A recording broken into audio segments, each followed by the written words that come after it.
السلام علیکم ناظرین، آج ہم پاکستان کے سیاسی اور معاشی عدم استحکام پر بات کریں گے کہ کیا پاکستان بھی سری لنکا کی طرح دیوالیہ ہو سکتا ہے، اور پاکستان کو سری لنکا سے کیوں تشبیہ دی جا رہی ہے، اور سری لنکا میں کیا ہوا ہے جس وجہ سے سری لنکا دیوالیہ ہوا۔ کیا پاکستان کے حالات سری لنکا جیسے ہیں؟ اس کی وجہ ملک میں ڈالر کی قلت ہے کیا؟ جو غلطی سری لنکا نے کی کیا وہی پاکستان نے بھی کی؟ تو میری اس ویڈیو کو شروع سے لے کر آخر تک غور سے دیکھیے گا کہ پاکستان کی بگڑتے ہوئے حالات پر ایک نظر ڈالیے۔ تو آئیے چلتے ہیں، دیکھتے ہیں کہ کیا پاکستان سری لنکا بننے جا رہا ہے۔ دیکھیے، پاکستان اس وقت سیاسی اور معاشی عدم استحکام کا شکار دکھائی دیتا ہے۔ ایک طرف حکومت اور اپوزیشن کے درمیان مفاہمت کا ماحول نہیں بن پا رہا، اور دوسری طرف زر مبادلہ کے ذخائر تقریباً 9 ارب 70 کروڑ ڈالر رہ گئے ہیں۔ ڈالر پاکستانی تاریخ کی بلند ترین سطح تک پہنچ چکا ہے، اور بین الاقوامی مارکیٹ میں پاکستان کے بانڈز آدھی قیمت پر بیچے جانے کی اطلاعات ہیں۔ IMF جو ہے اس کی شرائط پر بظاہر عمل درآمد کے بعد بھی ادارے کی جانب سے حوصلہ افزا بیانات آتے دکھائی نہیں دے رہے، بلکہ ذرائع کے مطابق IMF نے قرض کی قسط کو سعودی عرب سے مالی گارنٹی کے ساتھ مشروط کر دیا ہے۔ آنے والے دنوں میں مزید کیا نئی شرائط رکھی جاتی ہیں، اس کے بارے میں کچھ کہنا قبل از وقت ہے۔ ان حالات کے پیش نظر عام آدمی بھی یہ بات کرنے لگا ہے کہ کیا پاکستان دیوالیہ ہونے والا ہے؟ کیا پاکستان بھی سری لنکا بننے والا ہے؟ یہ سوالات نہ صرف عوامی سطح پر زبان زد عام ہیں، بلکہ معاشی ماہرین، بین الاقوامی ادارے، غیر ملکی میڈیا اور دوست ممالک بھی اس موضوع پر تواتر سے بات کرتے دکھائی دے رہے ہیں۔ آئیے اس حوالے سے حقائق جاننے کی کوشش کرتے ہیں کہ سری لنکا میں کیا ہوا ہے۔ پاکستان اور سری لنکا کی معاشی جو اسٹرکچر ہے اس میں بہت فرق ہے۔ سری لنکن معیشت کی آمدن کا بڑا حصہ سیاحت سے وابستہ رہا۔ اعداد و شمار کے مطابق سیاحت سری لنکا کی سب سے بڑی ایکسپورٹ انڈسٹری رہی ہے، لیکن کورونا کی وجہ سے سیاحت آمدن متاثر ہوئی۔ کورونا کے علاوہ 2019 میں سری لنکا میں چرچوں میں ہونے والے خود کش بم دھماکوں میں 269 افراد کی جان گئی، جس کے بعد سیاحوں کی آمد و رفت میں واضح فرق دیکھا گیا۔ اس سے ڈالر کی رسد کم ہوئی اور طلب میں اضافہ ہوا۔ اس کے متبادل کے طور پر سری لنکن حکومت آمدنی کے دیگر ذرائع تلاش کرنے میں متاثر کن کردار ادا نہ کر سکی، بلکہ وقتی فائدہ حاصل کرنے کے لیے کچھ ایسی پالیسیاں متعارف کروائی گئیں جس نے آنے والے دنوں کے لیے معیشت کو بتدریج کمزور کر دیا۔ ان پالیسیوں میں کھاد کی درآمدات پر پابندی لگانا سر فہرست ہے۔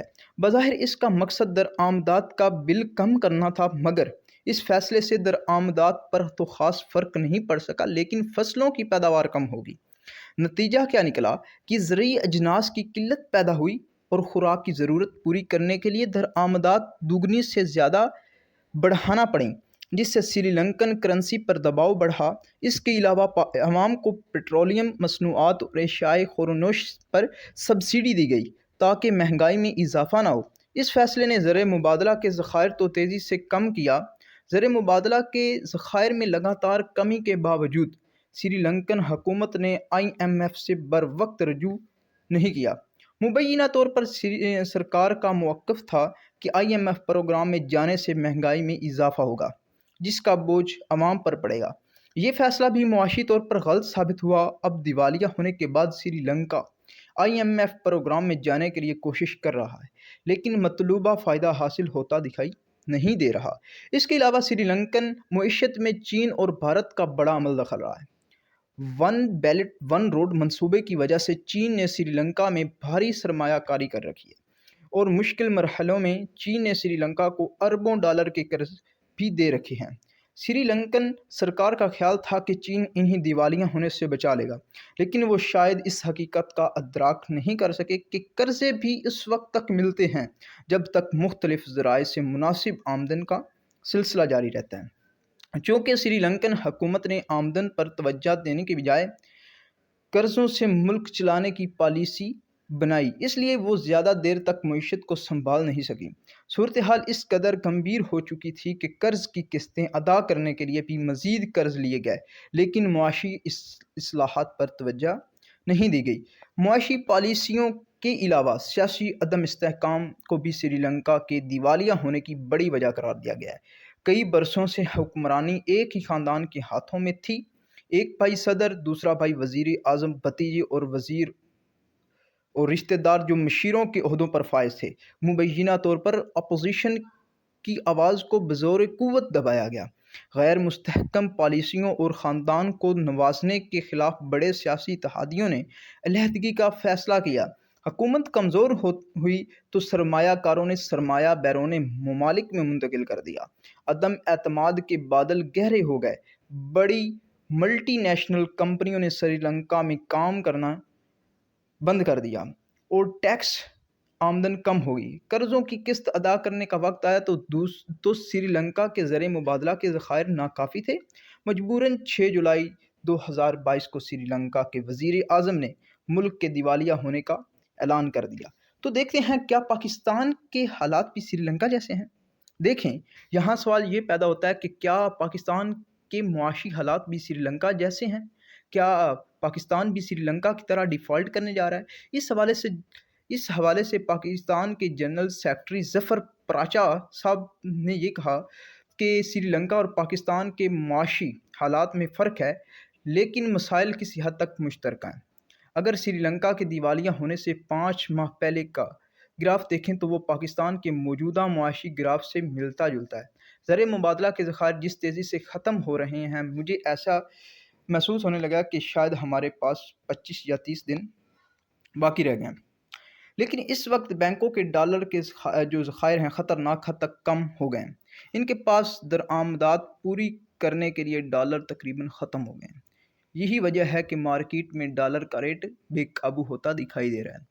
اسٹیٹ بینک نے چند دن قبل بینکوں کے صدور سے میٹنگ کی ہے، جس میں حالات حاضرہ کی سنجیدگی سے جائزہ لیا گیا اور بینکوں کا مطالبہ ہے کہ تجارتی خسارے کو کنٹرول کیا جائے اور درآمدات پر پابندی لگائی جائے، کیونکہ امپورٹ مافیا اگلے 1 سال تک کے درآمد آرڈر آج کی ڈالر ریٹ پر بک کروا رہا ہے۔ اس سے بازار ہاتھ سے نکلتا دکھائی دے رہا ہے۔ تو یہاں پر چین سے ملنے والے 2 ارب 30 کروڑ ڈالر تقریباً 1 ہفتے میں ہی خرچ کر دیے گئے۔ چین سمیت دیگر دوست ممالک اور IMF کی جانب سے مزید ڈالر ملنے میں مشکلات کا سامنا ہے۔ اس لیے اب LNG پلانٹس اور مبینہ طور پر PSO کے شیئرز بیچنے کی بات کی جا رہی ہے۔ اس سے تقریباً 2.5 ارب ڈالر ملکی معیشت میں آ سکیں گے، لیکن ایک اندازے کے مطابق یہ رقم بھی چند دنوں میں ختم ہو جائے گی۔ اس کے بعد حالات مزید خراب ہونے کا خدشہ ہے۔ تو سری لنکا اور پاکستان کی صورتحال میں واضح فرق IMF پروگرام ہے۔ اگر حکومت پاکستان IMF کی جانب سے مثبت بیان دلوانے اور قرض کی قسط جلد از جلد لینے میں کامیاب ہو جاتی ہے تو سری لنکا جیسی صورتحال پیدا نہیں ہوگی، بلکہ ورلڈ بینک اور ایشین ڈیولپمنٹ بینک سے تقریباً 18 ارب ڈالر ملنے کے راستے کھل سکتے ہیں، یعنی کہ 18 ارب ڈالر ملنے کے راستے کھل